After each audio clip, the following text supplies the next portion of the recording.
Ladies and gentlemen, boys and girls, we're back. It's another episode of The Detroiter. I'm your host, Nick Bradley, talking about sports in the Motor City and the Mitten State, presented by the secondstring.com. I appreciate everybody being here. What a fucking day to be a Michigan State fan, huh? What a day to be a Spartan. Ironically enough, if you're watching on YouTube, we've got the Paul Bunyan here. We're decorating the set a little bit. Nick Bradley, old Nick, he's adding a little flavor to the stream, to the YouTube videos. Shout out rivalrytrophies.com. Dude, his nose is red. Is the normal Paul Bunyan's nose red? He's like Rudolph of Lumberjacks.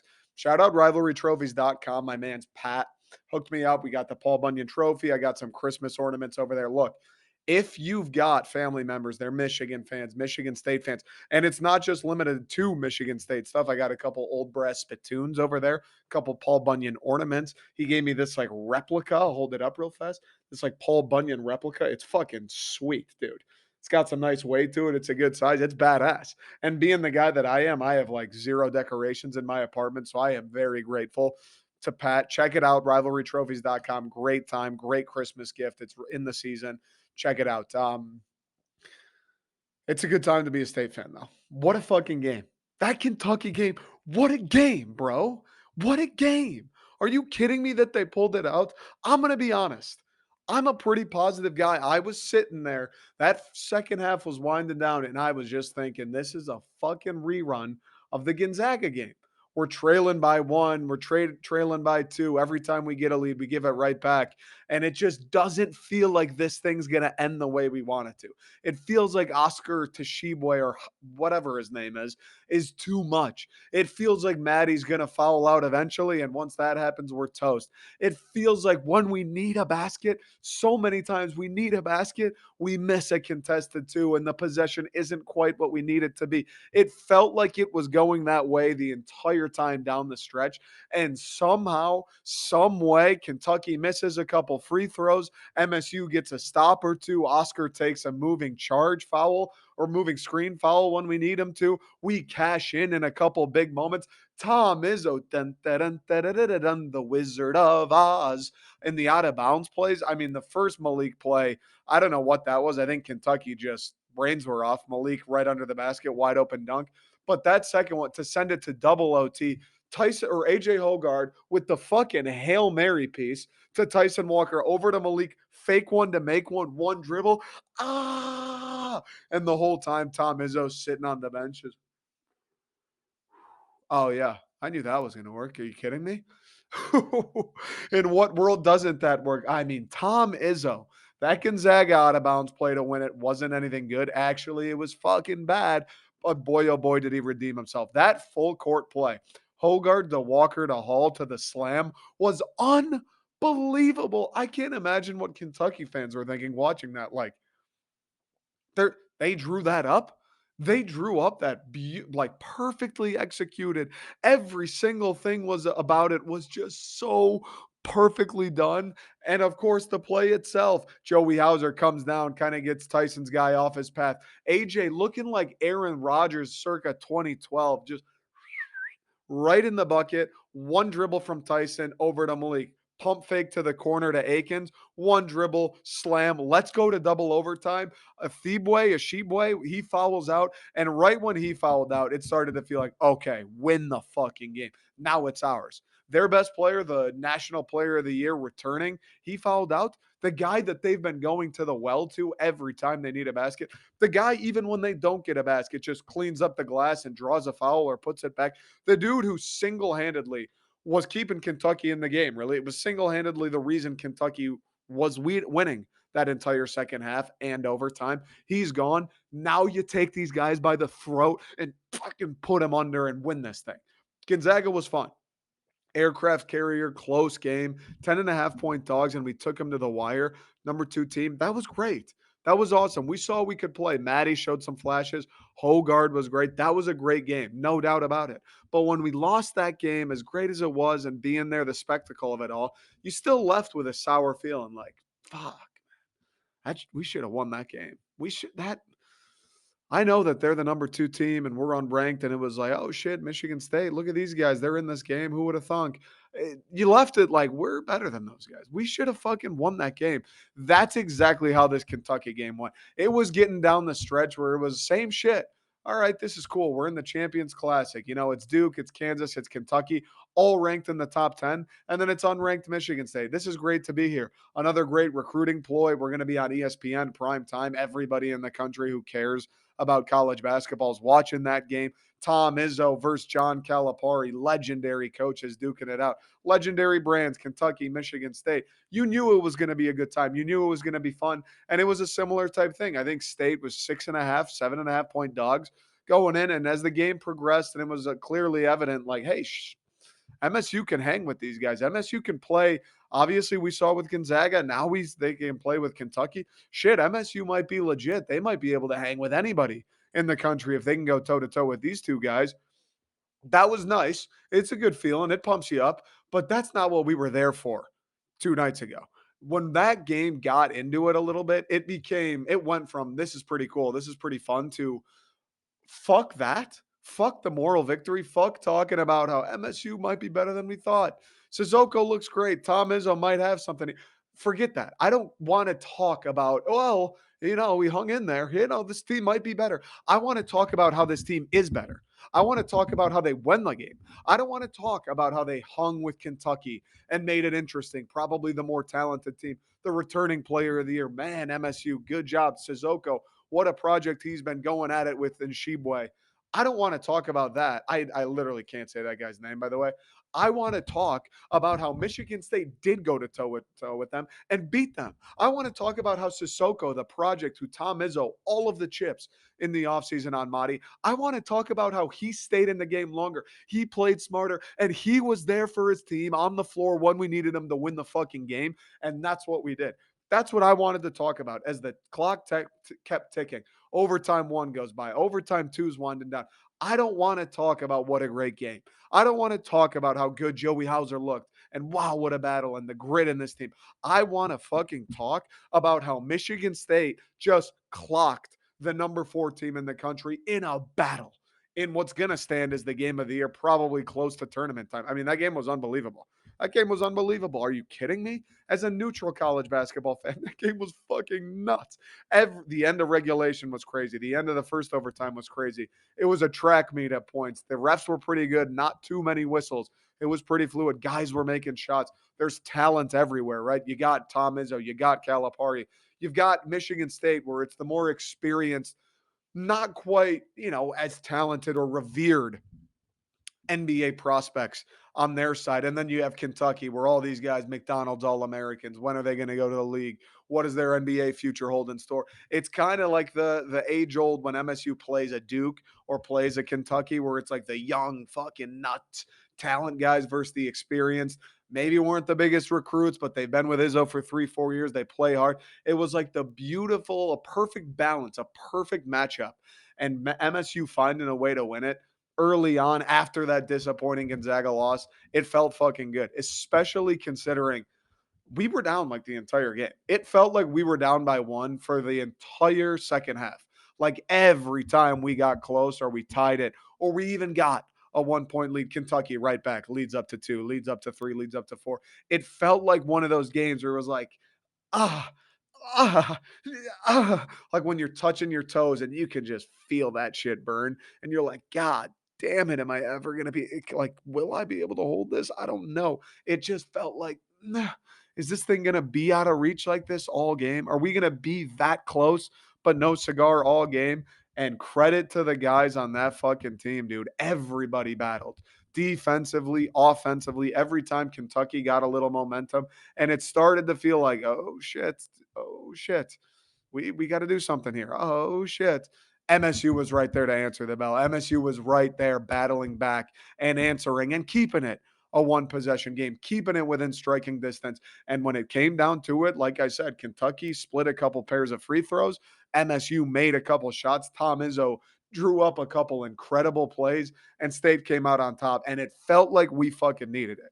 And it's crazy to say, being the underdogs, playing the number 4 team after losing that game to the number 2 team. It's kind of crazy to say in November that it felt like a must win, but for our sanity, for I don't know, at least from the fan perspective, it felt like we needed that one because we got the moral victory against Gonzaga. We felt good. You know, you could feel as good as you possibly can after a loss. Unbelievable event. You play the number 2 team. I don't think many people really expected that game to go the way that they did. Now, I don't think many people expected Madi Sissoko to be the guy he is. I don't know how many people expected Hogard to be the guy he is. Tyson Walker's been good. Hauser wasn't good against Gonzaga, but he was incredible against Kentucky. I don't know how many people really expected State to be able to match up with some of these quote unquote elite teams.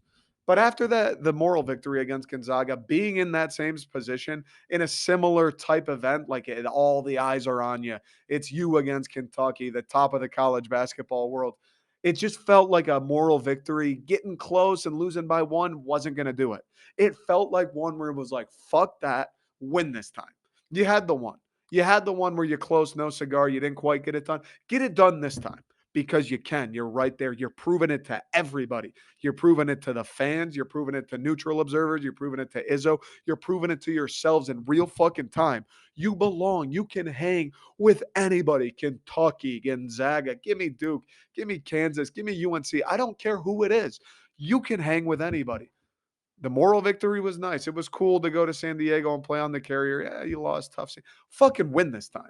And they got it done. It felt like there was some urgency. It felt amongst my friends and I, we were watching at the bar before going to the Red Wings game in Anaheim. It felt like there was urgency. And then as the game progressed, you could see kind of a wave of determination where every single time it could get away, MSU wasn't about to let that happen. And they refused to lose that game. Couple things shaked out and it went State's way. Let me take one quick break and then we'll talk a little bit more in depth about the game. I want to talk about some of the guys on this fucking team because I'm jazzed. I am jazzed over MSU hoops right now. Quick break. Hand up. I owe Joey Hauser an apology. That guy was unfucking real. Kyle Korver, who, brother? That guy was unreal against Kentucky. I mean, as great as Sissoko was, as great as Izzo was, AJ Hogard being the anchor for the team, without Joey Hauser, we don't win that game. And he was hitting those threes at a time when we needed it. It felt like a few different moments in that game where we had to have a basket. The lead gets out to 4 or 5 for Kentucky, and we got to have a basket. And here it is. Joey Hauser open for three. Fucking splat. Hey, hand up. I was on his case after Gonzaga. I hated the fact that Izzo kind of left him in there, fed him to the dogs. If he's not making threes and we're needing him to play defense on the other team's best big, I don't know if that's where Joey Hauser's best utilized. So at some point, maybe the fault isn't as much his as Tom's. But dude, when Joey Hauser makes threes, he's a different player. That's a guy. That's why Tom Izzo brings him in. That's why Tom Izzo leaves him in those games. When Joey Hauser makes fucking threes, he's obviously a different player, but the team, Michigan State, elevates to another level. I think it's fair to say that shooting to begin with isn't MSU's strength. Hogard's not the best shooter. Sissoko doesn't shoot. Malik Hall's all right. He has his days. Jaden Akins, he's all right. Pierre Brooks, he's all right. But we don't really have, there is no Matt McQuaid, right? Max Christie was supposed to be that guy last year. He never really found it. We don't have that guy that it's, hey, you leave him open, the three's going up and it's probably going in. Joey Hauser's that guy for us. And when he has days like he did against Gonzaga, where, he's not in there to play post defense. Joey Hauser isn't in there to feed him on the low block. He's not in there to run the point at the top of the key. None of that. He's in there to set a screen, pop out, catch and shoot, and make it. That's why Joey Hauser gets minutes for MSU. Yeah, he can rebound a little bit. Yeah, he was better defensively against Kentucky than he was against Gonzaga. There's no doubt about it. Sissoko was a little better off with the fouls this time around. And I think Tom kind of learned his lesson to an extent after that Gonzaga game where it's like, hey, Sissoko, I think with 4 or 5 minutes left in the second half, got his fourth foul. Like he played both overtimes with four. He played with that fourth for quite a while and never caught the fifth. But I think Izzo learned a lesson a little bit from Gonzaga where Sissoko got the fourth and Tom was like, fuck, man, this guy, I need him. If we got to keep it close as long as we can, and then he's going to play until he gets that fifth. We need him in there. I think Tom kind of learned his lesson in that aircraft carrier game and went, I don't want him to foul out. Fucking if he does, we're probably toast. But I also don't want to just give a lead away. I also don't want it to be Hauser and Kohler and boom, it's a 10-point Kentucky lead because, I was saving Sissoko. You got to play him while you have him. Similar to that Jaron Jackson, God forbid I bring it up, but the Jaron Jackson Syracuse game a few years ago where it's like, dude, I get he's in foul trouble, but like if you lose, that does you don't like get more fouls next game. If you save a foul against Kentucky, you don't get 6 against Villanova. So I think Tom kind of learned from himself, which was good to see. I mean, anybody learning from their own mistakes and improving, that's what life's all about. When it's your favorite basketball team's head coach, that's even better. So credit to Tom for kind of throwing him back in there and saying, you know what, Marty, fucking try not to foul, but we got to let it ride, dude. We got to let it ride. That's where Hauser can be Joey Hauser. Like if you're asking him to do what he had to do against Gonzaga, you're asking him to guard Drew Timmy every single possession, and all Gonzaga wants to do is feed Timmy in the low post. That's not why Joey Hauser's on the team. That's not where he's at his best. We talk about it with football all of the time, with quarterbacks all of the time. These offensive coordinators, they want to draw up offenses that they think is going to work. But at the end of the day, is that the smart move? Or should you draw something up that works for the guy you're coaching, that works for your quarterback? Joey Hauser, ideally, Joey Hauser was filthy lockdown in post defense. Ideally, he operates on the low block. Ideally, he can dribble and run the point. Ideally, everybody on Michigan State's team and then the front court is a fucking savage. They're all Matty Sissoko, ideally. But guess what? They just aren't. So asking Hauser, even though you might need him to, asking Hauser to do things that just aren't in his skill set, that aren't in his arsenal. Like Joey Hauser, when Izzo goes, "Hey Joe, need you on Timmy for the next 15 minutes," he's probably thinking, "Why the fuck am I guarding this guy? This isn't why I'm on the team. This isn't where I'm at my best." You have to put your players in the position for them best to succeed. He didn't do that against Gonzaga, Tom Izzo, that is. He did a lot better job of it against Kentucky. You don't need to guard Thebeway or Nshibwe or Theshibwe. You don't need to guard him. Don't worry about him. Play your game. Go get some rebounds. Guard your man. Yep, they're not going to feed your guy, though, anywhere near the level you got fed against Timmy. Guard your guy, crash the glass, and when we got the ball on offense, find a little open floor and knock down your threes. And Joey Hauser was fucking unbelievable. So credit to him. I I'm guilty of it. He's like the first guy I'll go after on MSU's team most nights. He proved me wrong, and I'm happy to eat my words. If he does that every single game, obviously he's probably not going to rip off 20 every night. But if he can give you 10, 12, 14 points, knock down a couple threes every night, Joey Hauser, nobody's going to complain about that. And don't forget that other big shot. I think it was the first overtime where Akins misses the putback. Sissoko gets the rebound. Hauser catches it at the three, pump fakes, one dribble, knocks down the two to cut the lead from 3-1. That was a massive shot. I think there was a minute left. If he misses that shot, Michigan State, it's probably a good chance they lose that game. So he hit some fucking big ones. He obviously scored a lot of points, pulled down some rebounds. Good for Joey Hauser, and it's good to see. I want them to succeed. I don't like root for failure for any of these guys. Like I said, I want them all to be fucking Naismith candidates because if they are, that probably means State wins a lot of games and I'm a happy guy and we all get to celebrate in confetti. So credit to Hauser. He was unreal. Madi Sissoko. You can't say enough about him. Outside of Hauser, the reason we won the game. He's the step that he's taken in one offseason is like fucking mind blowing. It really is. And you knew from day one Sissoko had potential. I mean, when you come in looking like a redwood tree, it's like, oh shit, this guy might be a pretty decent basketball player, right? When you can dunk standing on your tippy toes, you might have something there. And then you can get up and down the floor. Like he doesn't have a ton of weight on him. It's not like he gasses himself out 5 minutes into the game. He can run a little bit. He can move. He doesn't mind going up and down with you. He doesn't mind the track meet. The announcer said it. This is turned into a track meet at the end of the first half yesterday. The alley oop, he's been an absolute beauty as a lob threat. We saw that a bunch, especially in that first half against Gonzaga. And again, right when Theshibwe went out against Kentucky in the overtimes 2 days ago, we saw Sissoko take advantage of that, especially the double overtime to ice Kentucky. Back-to-back possessions, Tyson Walker lobs it up to Sissoko. And you throw that shit up there. I understand Kentucky's got other big men that are good. It's Kentucky. Everybody on the team's good.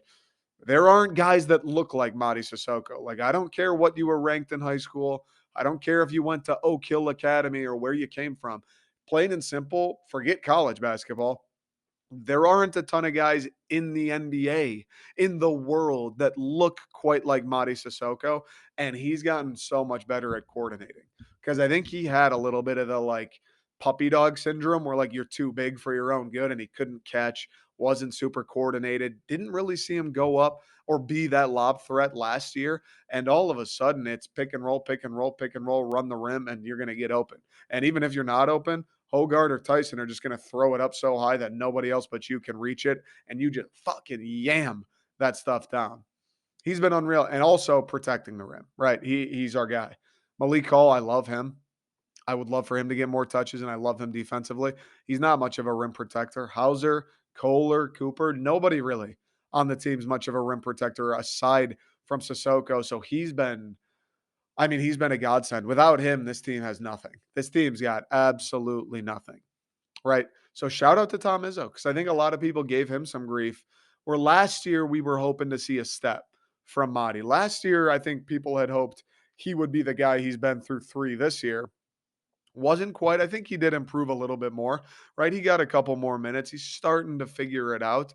But Jesus, coming through the offseason where Tom Izzo didn't really go make any moves in the transfer portal, didn't go get another rim protector or lob threat. And I think people were kind of questioning that because the guards for this team were never an issue. Hogard, Tyson Walker, Akins, Pierre Brooks, like, we'll be all right.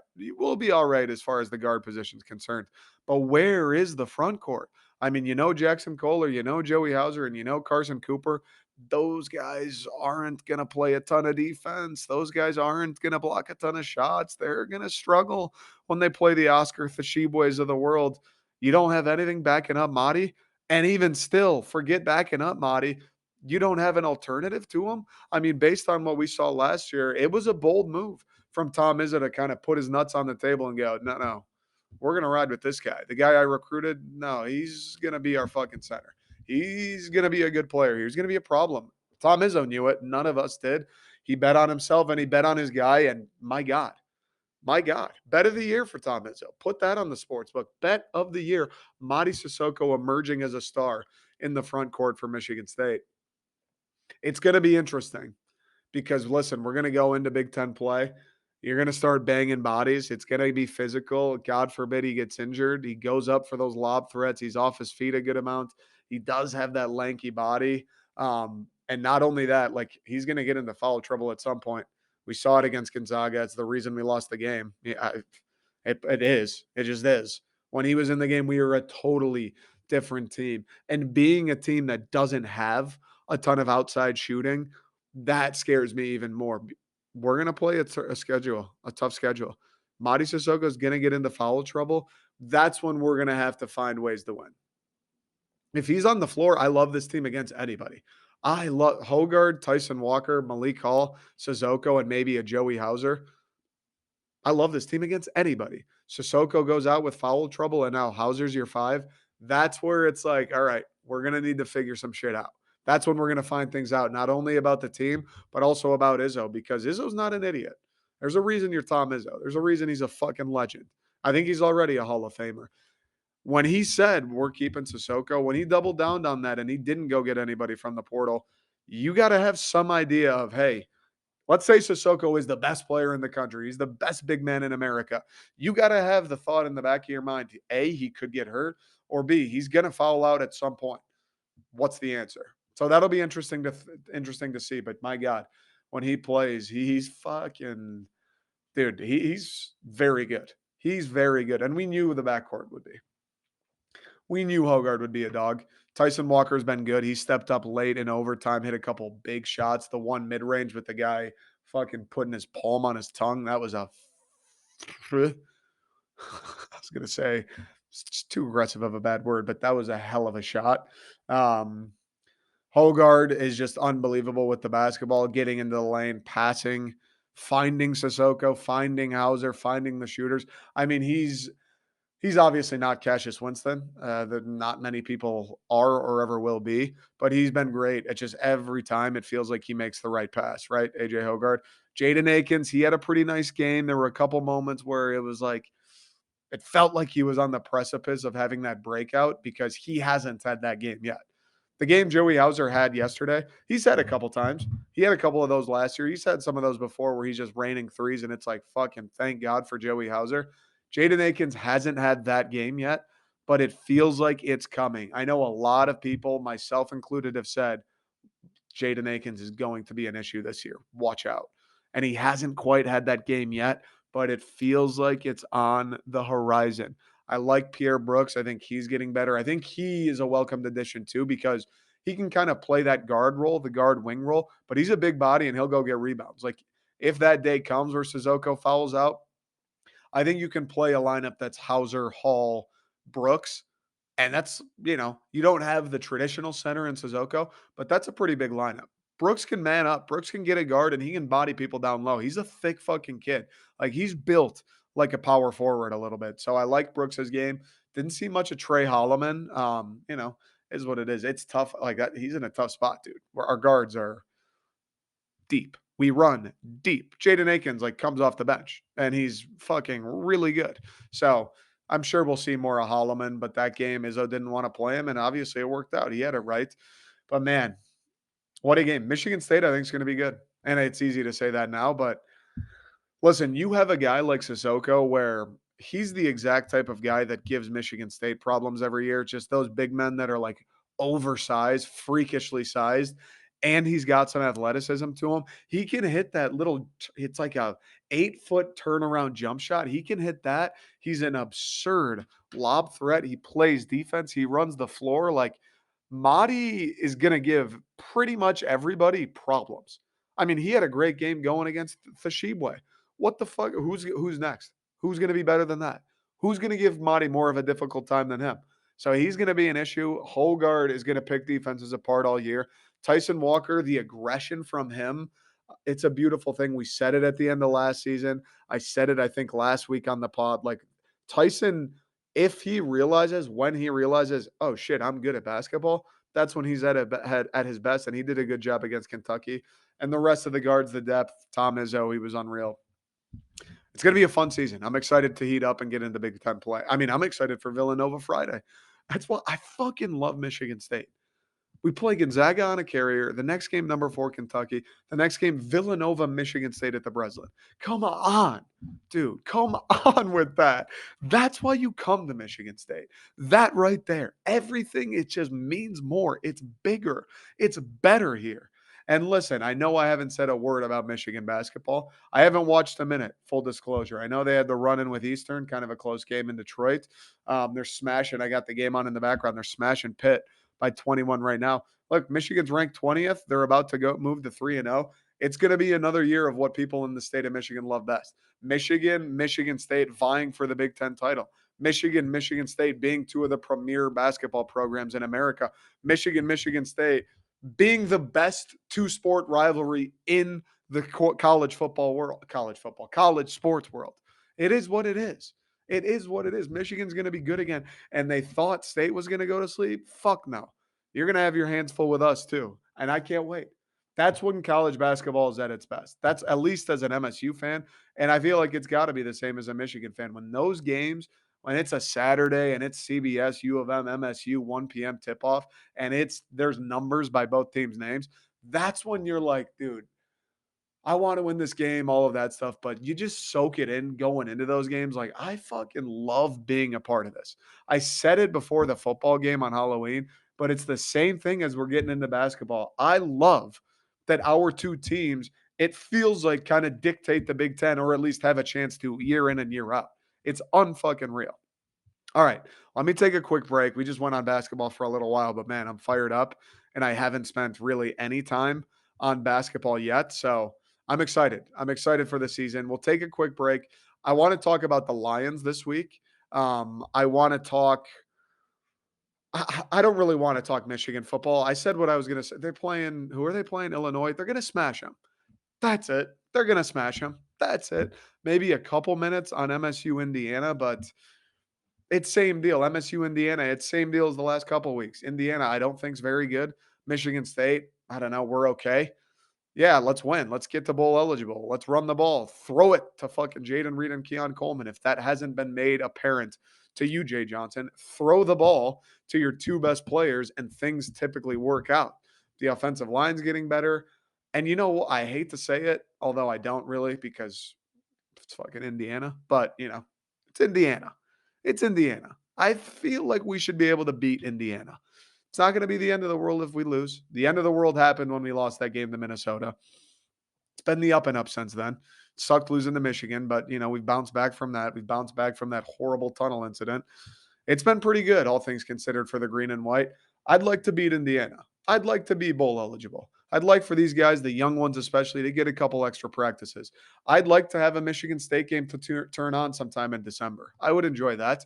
So you know what? Go out, let's beat Indiana, and then let's go beat Penn State after that. As far as breaking down the game, it's not important enough. That's how I feel about it. This game just isn't important enough because even if we do lose, and oh shit, we might not make a bowl game after all. Okay, that sucks, but I'll probably forget about it like 2 hours after the game ends. It's just for me growing up and my high school years, like when you really start to get into sports, my high school years and my college years at MSU, those years we were playing for so much more than, oh, let's make a bowl game. Where now it's like, I understand the season. It's been really disappointing. And it's great that it's turned around the way it has. And I want the positive vibes and momentum to carry on. But I was getting up for Big Tens. I was getting up for beating Michigan, for beating Ohio State, for beating Penn State. I was getting up for winning the Cotton Bowl. I was getting up for the Rose Bowl. After all of that, year after year, and then what we did last year, it's tough to get up for Indiana to make the Quick Lane Bowl. As much as I'd love that, because I'll be home in Detroit when that game's played, and you bet your ass I'll be at Ford Field. It's just tough. It's tough to get there emotionally, especially when college basketball is going on. All of a sudden, the Lions are kind of making things interesting. And for the first time in the history of the pod, I'm going to answer some of your guys' questions. I threw it up on the Instagram and on the Twitter today, and I want to do it. I really want to. I want to get people involved. I want to get the people that listen involved. So I don't know. We'll 3, 4, maybe 5. We'll answer some questions. We'll talk about some shit you guys want to talk about. I said it in the post. It doesn't even need to be sports. Doesn't need to be Detroit.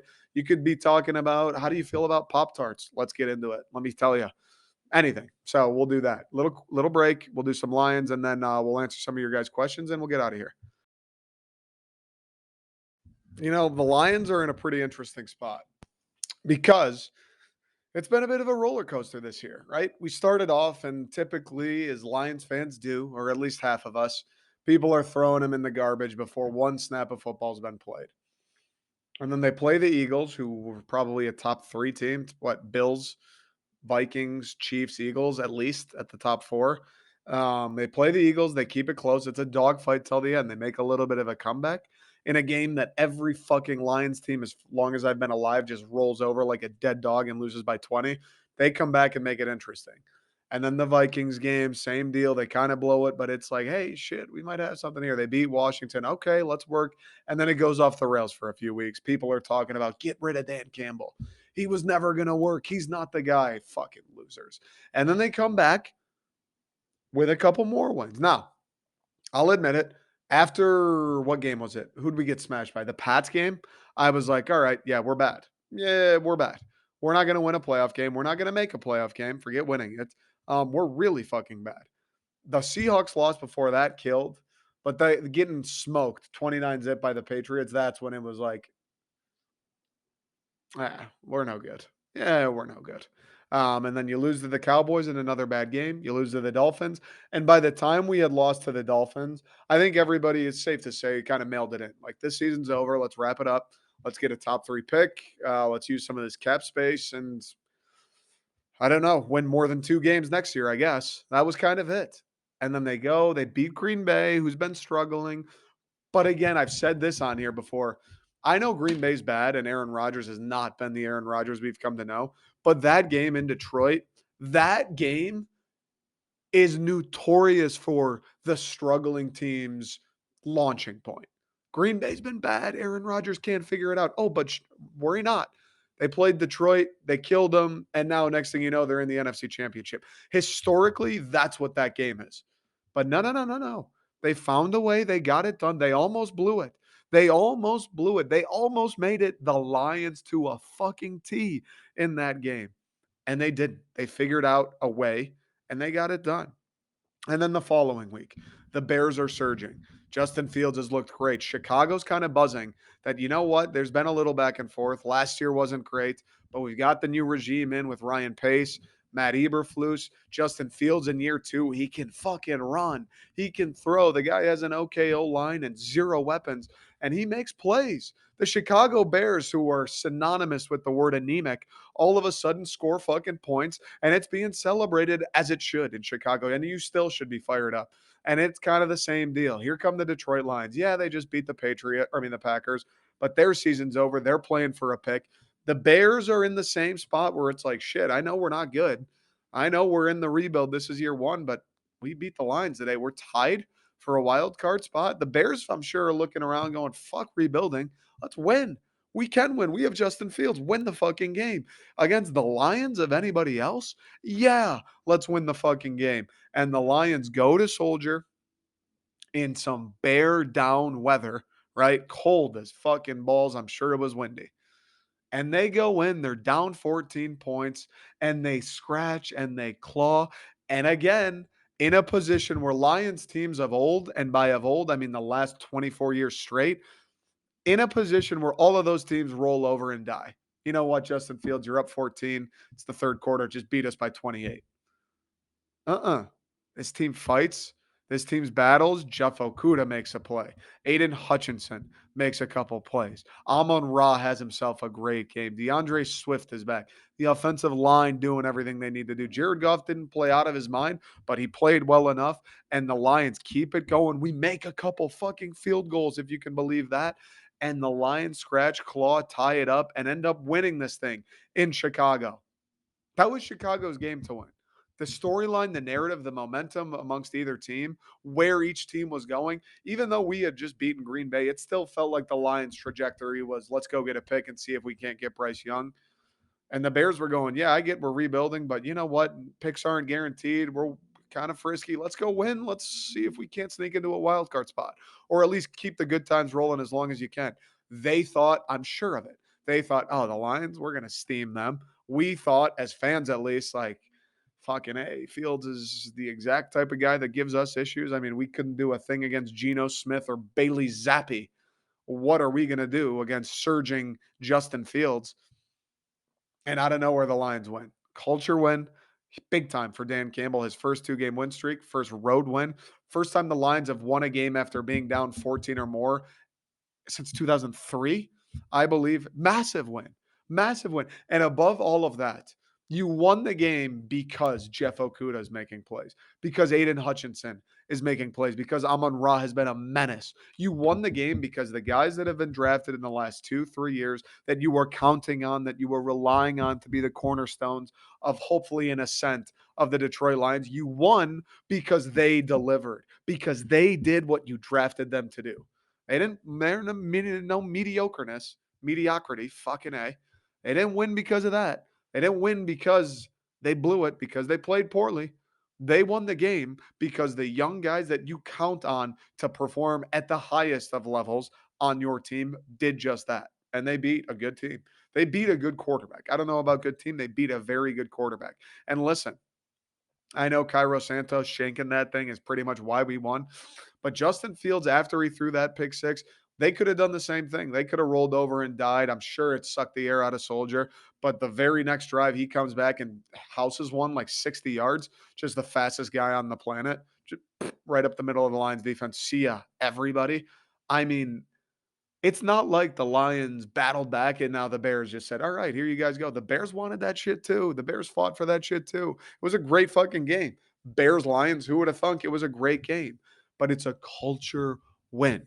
And we talked about the debate. Oh man, that sucks that they won that game. That's stupid. If you're a Lions fan and you're cheering for that win, you're an idiot because now there goes CJ Stroud or there goes Bryce Young.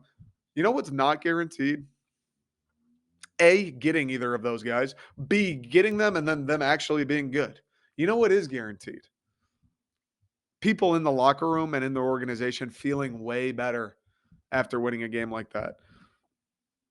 Aiden Hutchinson, Amon Ra, Jared Goff, even Penei Sewell, everybody gaining invaluable experience, winning close fucking games where, listen, dude, it didn't look good for a little bit there.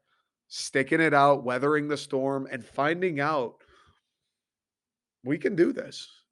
Because the next time now you get down, it's not going to be, all right, let's pack up and go. It's going to be, whoa, whoa, whoa, whoa, whoa, whoa, whoa, whoa, whoa, whoa, whoa. Remember what we did at Soldier against Fields?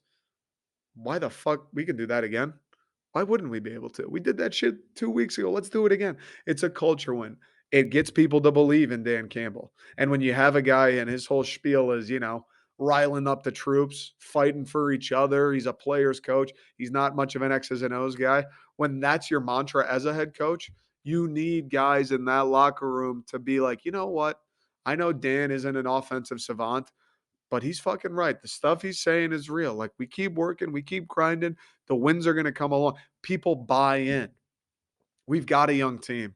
It's only going to get younger. We got 5 picks in the top 65. It's only going to get younger. We've got cap space.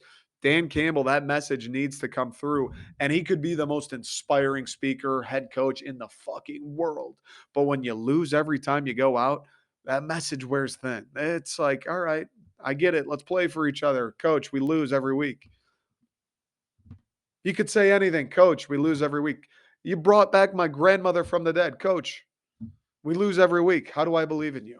You win some games, whether it's against the struggling Packers, the Bears. Sure, they're not teams that are probably poised to win the Super Bowl. I don't give a fuck.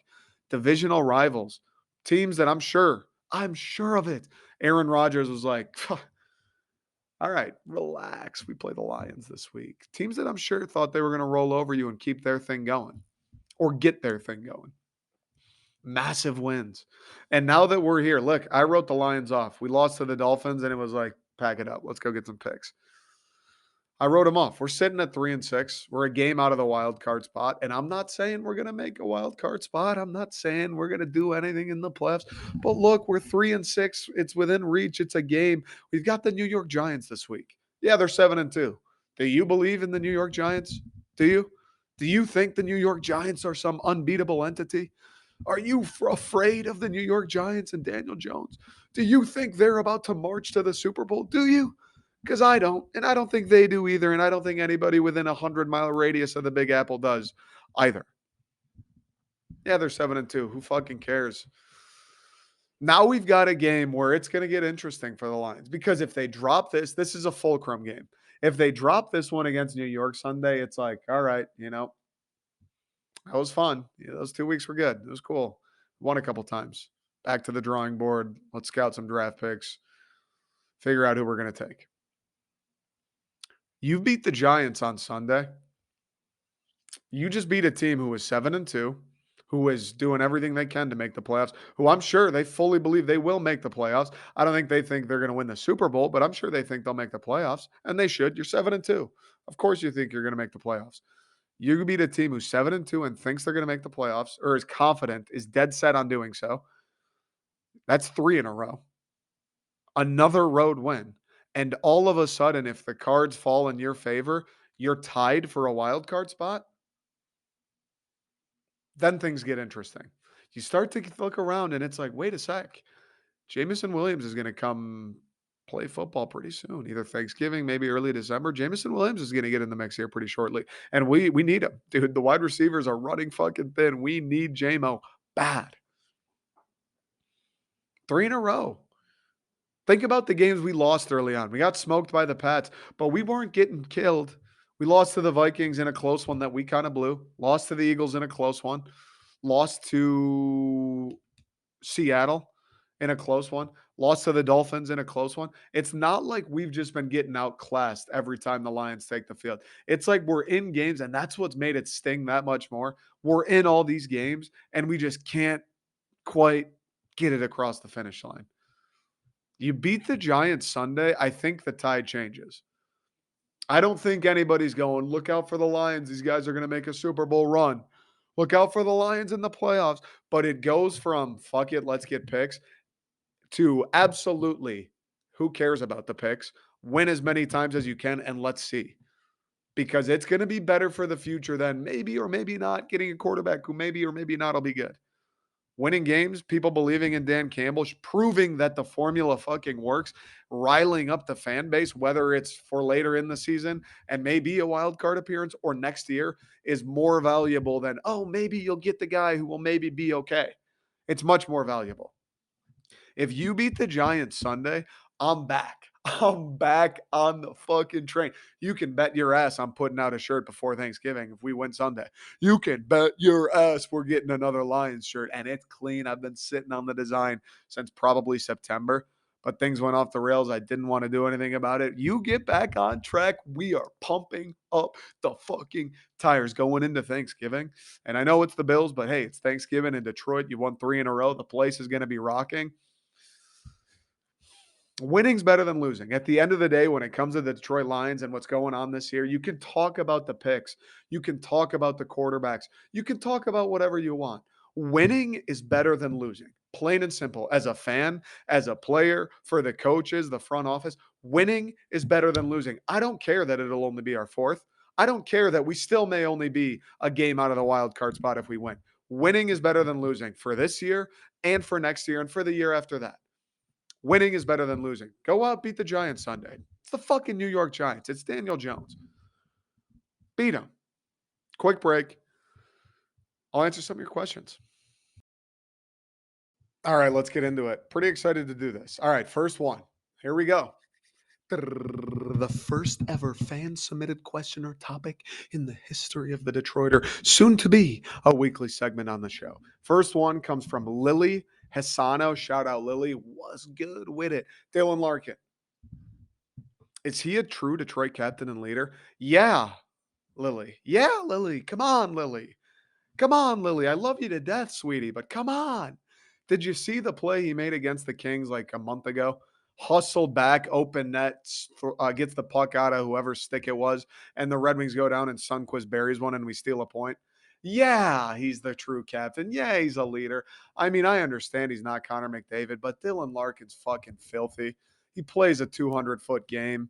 He gets the boys going. He's a hometown kid.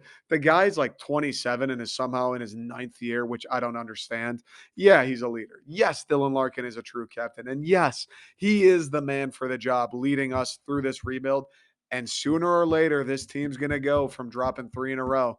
This team's going to go from losing to the Ducks last night with me at the fucking game and throwing airheaded passes across the front of your crease that lead to a 2-on-0 goal in overtime in a game you should have won in regulation.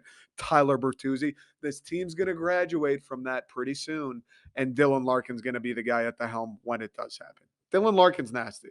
Dylan Larkin is a leader. He's just everything about him I love. I love him. Thank you for the question, Lily. I love you. Talk coming for bowl eligibility. Yeah, dude. Fucking no kidding, bro. I don't know if that was a troll, but who cares? Won't say the name because I don't. What does Michigan State? This one, Steven Perino. Is that a sparkling water brand? Perino? Those green, you know what I mean? Perrier. Sorry, Steve. Hand up. My bad. Perrier is what I was thinking of. What does Michigan State have to do in order to beat Indiana this weekend? I don't know. I mean, the defense needs to keep it up, I would say. Stop the run, make whoever it is their quarterback beat you. I don't trust Indiana's QB. Michael Penix is in Washington. Yeah, dude, I don't fucking trust whoever the hell their quarterback is. Stop the run. Play like you've been. The defense is the reason the state started to win some games. The offense, it's all right. They're certainly not why we've been winning, though. Jay Johnson is still, I think, very fucking suspect the way he calls it. Our run game is suspect. The only thing that really works consistently is throwing it up to Jaden Reed and Keon Coleman, and we don't do it for whatever reason. We know that it works. We know that Keon Coleman and Jaden Reed are simply better than whoever it is that's covering them. And we're like, you know what? Let's only throw it to them like 4 times today. I don't get it. Beat Indiana to beat Penn State. You stop the run defensively. Give the ball to your best players on offense. I understand it's important to run the ball, but if it's not working, quit forcing it. Throw it, dude. You've got guys that can make plays that aren't necessarily in the backfield. So that's what I think you got to do to beat them. We'll see. I mean, Pressuring the quarterback, I think that's helped. Avery Dunn had a big game last week. He kind of came onto the scene. Hopefully, he keeps it going. Like, there's so many different things, but I think the things that have toasted us, or at least the first half of the season when State was just getting embarrassed, really is the best word for it. We couldn't stop the run. We couldn't run it. And despite that, we still tried to run it. I think it's why we lost at Michigan the way that game went.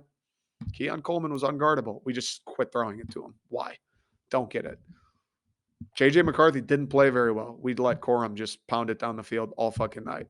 Why? Put 20 in the box if you have to. Don't get it. So that's how you beat Indiana. That's how you beat Penn State in my mind. Obviously, I'm not a doctor, so don't take my word for it. Thank you for the question. All right, this is my guy. This is my guy here, Aiden DG. All-time Izzo era MSU basketball starting five. Do I dare say Madi Sissoko at the five? The way this guy's been fucking playing, I just might. We'll go Sissoko at the five. Hell, why not, dude? I'm feeling the vibes. Jaron at the four. I'll never forget watching him play the first time and being like, what is that thing? Where'd he come from? Cassius at the one. I mean, that's easy. That's not even Denzel at the two. This team is filthy. Who do you put at the three, though? Gary Harris, probably. Oh my fucking God. Dude, there's so many good guys. The point guard position alone, it's like I don't even know if that's fair. I don't even know if it's fair if I say Denzel at the two because he was a point at State, but I want him to play with Cassius. That team is fucking gross, dude. Maybe sub out Madi just because he's pretty new onto the scene. Tillman was nasty. Adrian Payne, rest in peace. That's sad, but he was so good. Brandon Dawson was solid. Draymond, like you could form five all-time MSU starting fives. Honest to God. Honest to fucking God. Thank you for the question, Aiden. You're my boy. All right, this one comes Twitter. Stizzle A. Where are you from, Stizzle A? What kind of name is that? Appreciate the question, Stiz. You're my guy for asking the question. Does Miguel Cabrera go into the Hall of Fame as a Tiger or as a Marlin? Tiger, right? And unbiasedly Tiger, right? I feel like it's got to be Tiger. I don't know. I know he won the World Series with the Marlins, but I feel like when people think Miguel Cabrera, you think Marlins. When Miguel Cabrera became Miguel was with the Tigers, winning the Triple Crown, just being the best hitter like ever, every single season for five of them or whatever it was. I feel like it's got to be Tiger. I don't know. He was on great teams.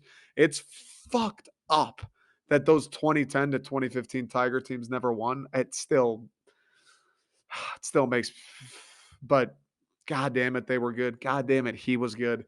God damn it, the Tigers were good. People tuned in. Miguel Cabrera Hall of Fame. He's wearing the old English D. He has to be. Thank you for the question, Stiz. All right, Bernie Dude at AJ Tweets. Thank you for the question. All right, his thing. Here's one of my favorite debates after a few beers with the boys. Do you think you could field a competitive NFL team from NBA players, excluding the offensive line? Yeah, bro. Yeah, dude. The wide receiver position would be, I mean, right? The wide receiver position, you'd fucking just throw it up every play. Keon Coleman and Jaden Reed, give them the ball. How about LeBron James and Russell Westbrook? Yeah, I think they'd be okay. The only issue is we're excluding offensive line, dude. Linebackers, no problem. Defensive line, can you imagine the defensive ends? Giannis Antetokounmpo coming off the edge, rushing your quarterback. The guy takes one step and it's a strip sack. Some of the safety play we'd be getting, the cornerback play would be unfucking fair. I mean, NBA guys are just taller, probably smarter because they quit football to play in the NBA athletes. They're just taller, smarter NFL guys. Like, wait, I can play a sport where I don't get slammed into by 250-pound dudes every single play. Yeah, I'm going to go do that instead and make a fuck ton of money and play for 20 years and be able to use my legs when I'm done and my brain at that. So, yeah, I think you could. The only issue, the only tricky part is you'd have to find an NBA guy who played quarterback in high school. That'd be the only tough part. But the thing is, there's got to be one. There's got to be one. I mean, right? There's got to be one guy who can throw a football halfway decently. That'd be the only thing that would hold the NBA team back. But I do think you could field a pretty damn good NFL team from NBA players. All right. And then we'll do this one last. This one's from Day Day at Markham246. Shout out Day Day. Favorite all-time sports moment and favorite moments from each one of the Detroit sports franchises. For all-time sports moment, I'll do one that's different than a Detroit moment, right? Because I feel like, I mean, I don't know. That's fucking tough, dude. There are some great ones. All right, we'll do favorite all-time sports moment. Probably the Duke MSU game, even though we didn't win the Natty, but 2019, the Duke MSU game. It's my favorite day of college. I think, favorite sporting event I've ever watched. Trouble with the Snap definitely is up there. Um, the Red Wings winning the cup in '08 is there. That would be the Red Wings moment, obviously, but probably MSU Duke. I'll never forget that day. It was the feeling not only that day leading up and then obviously during the game and after they won, but the feeling that carried around East Lansing for the next week after that day. I'll never forget it for the rest of my life. It was fucking crazy. I don't even know. I don't know. It felt everybody you could just tell.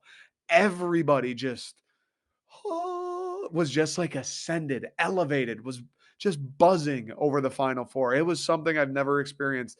And I probably won't ever experience again, which sucks, but that's probably my favorite sports moment ever. Favorite moments from each of the Detroit franchises.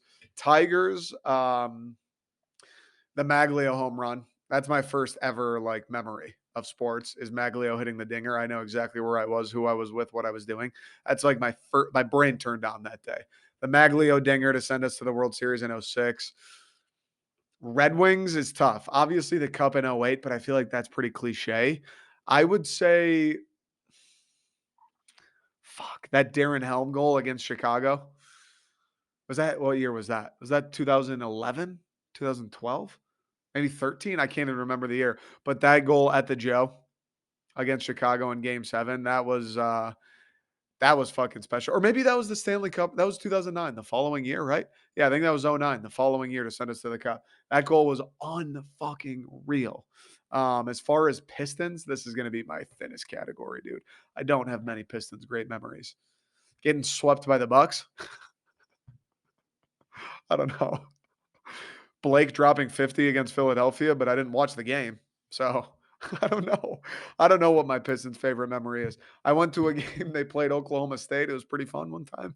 I genuinely don't know. I don't remember them really being good when I was younger. I didn't watch a ton of Pistons basketball. And then they've been fucking bad ever since. So um favorite Pistons moment. When they built LCA, and I was like, "Whoa, this place is cool."